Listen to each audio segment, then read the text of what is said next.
அமெரிக்க விமானத்தை சுட்டு வீழ்த்திய சீனா.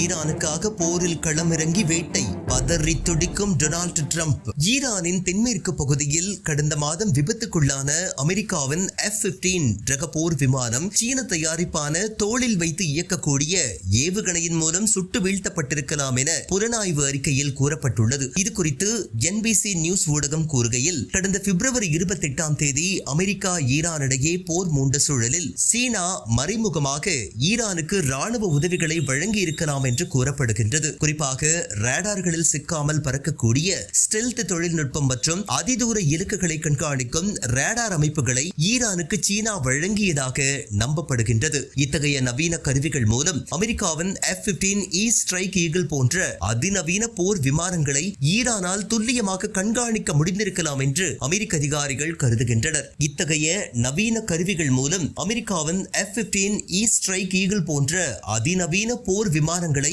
ஈரானால் துல்லியமாக கண்காணிக்க முடிந்திருக்கலாம் என்று அமெரிக்க அதிகாரிகள் கருதுகின்றனர் என்று NBC தெரிவித்துள்ளது. இது குறித்து முன்னதாக அமெரிக்க அதிபர் டிரம்ப், அமெரிக்க போர் விமானமானது தோளில் இருந்து ஏவப்படும் மேன்பேட்ஸ் வகை ஏவுகணையால் தாக்கப்பட்டது என்று குறிப்பிட்டிருந்தார். இந்நிலையில் இந்த ஏவுகணை சீன தயாரிப்பு என்ற செய்தி வெளியாகி பரபரப்பை ஏற்படுத்தியுள்ளது. மனிதர்கள் தங்கள் தோள்களில் சுமந்து சென்று தாழ்வாக பறக்கக்கூடிய விமானங்களை தாக்க பயன்படுத்தும் இந்த சிறிய ரக ஏவுகணைகள் பொதுவாக 7 அடி நீளமும் 40 பவுண்டு எடையும் கொண்டவையாகும்.